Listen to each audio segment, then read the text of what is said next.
नमस्कार, अंबेडकर पुराण में फिर से आपका स्वागत है। मैं हूं चरण सिंह। उम्मीद है पिछली वीडियो आपने देखी होगी जिसके बारे में हमने बात की थी पंडित हरिहर आनंद हीरालाल के जन्म की, उनकी किशोर अवस्था और शिक्षा के बारे। पिछली वीडियो में मेरे से गलती हुई थी कि मैंने कहा था कि अब वो स्वामी हरिहर आनंद के नाम से जाने जाते हैं। उसके लिए माफ़ी चाहूँगा। हालांकि अभी वो स्वामी नहीं बने थे, अब तक उनको पंडित हरिहर आनंद कहा जाता था जब तक वो आर्य समाज में थे। उसके लिए एक बार फिर से माफ़ी। अब हम बात करेंगे इनकी कंट्रीब्यूशन की। जैसा कि हमने पिछली वीडियो में देखा कि कुछ जो भी सारी चीज़ें रही स्कूल को लेके, उन्होंने रिज़ाइन कर दिया आर्य समाज से और ख़ुद से अपने स्कूल एस्टेब्लिश किए और दलित और दमित समाज की सेवा के लिए अग्रसर हुए। आज एक नया चैप्टर है, टाइटल है क्रांति की मशाल। बड़ी छोटी सी वीडियो होगी, बहुत छोटी सी जानकारी होगी, बट इम्पोर्टेंट है। आइए शुरुआत करते हैं आज की डिस्कशन की। जैसा कि हमने देखा कि अब वो आर्य समाज से रिज़ाइन कर चुके हैं। ना उनकी मंडली में उनका कोई प्रवचन होता है, ना उनका कोई प्रचार प्रसार होता है। तो इसके बाद पंडित हरिहर आनंद उस पर्टिकुलर पॉइंट ऑफ टाइम के जो उस टाइम भारतीय समाज में दलित दमित समाज के पॉइंट ऑफ व्यू से जो चीज़ें चल रही थी उनके बारे में बताते हैं कि सवर्ण जाति के लोग ना तो कुएं से पानी भरने देते थे, ना पढ़ने देते थे, ना ज़मीन खरीदने देते थे, मजदूरी करवा के तनख्वाह नहीं देते थे, पगार नहीं देते थे, बिना बात के उनकी पिटाई कर देते थे। और रही बात बहू बेटियों की इज्जत की, तो वो हम पिछले वीडियो में बात कर चुके हैं।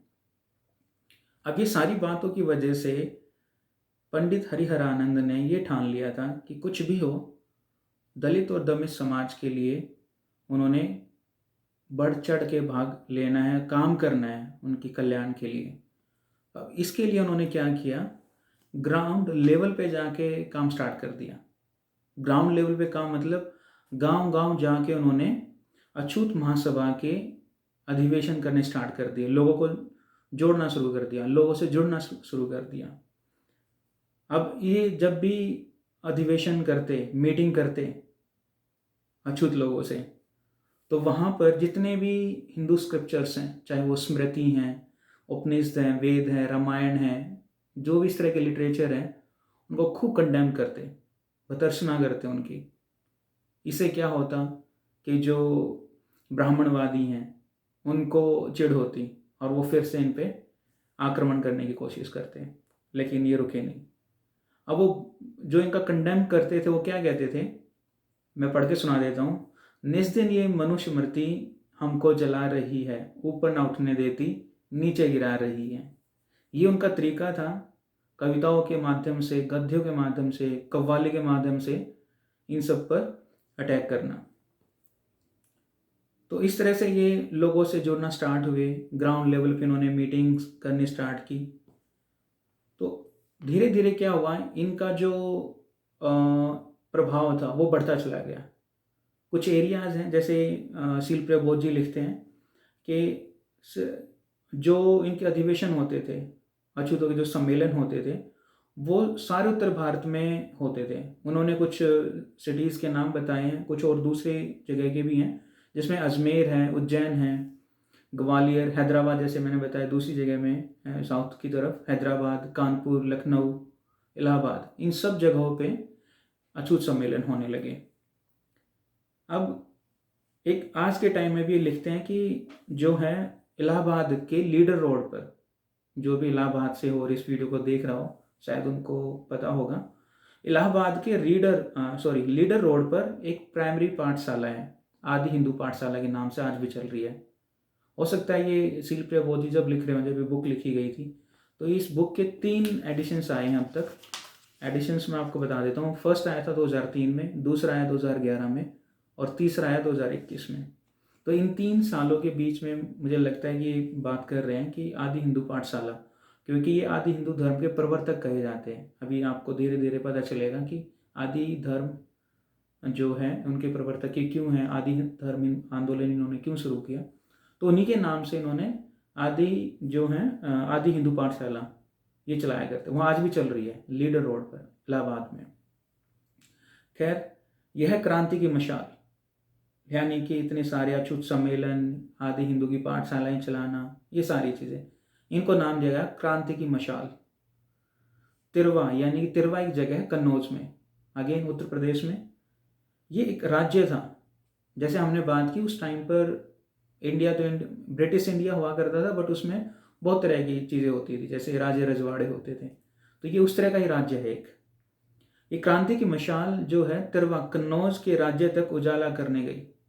अब ये क्या हुआ, जो तिरवा जगह है यहाँ पे आदि हिंदू आंदोलन का एक आयोजन होना था। अब आंदोलन होना था तो बहुत बड़ी बात है।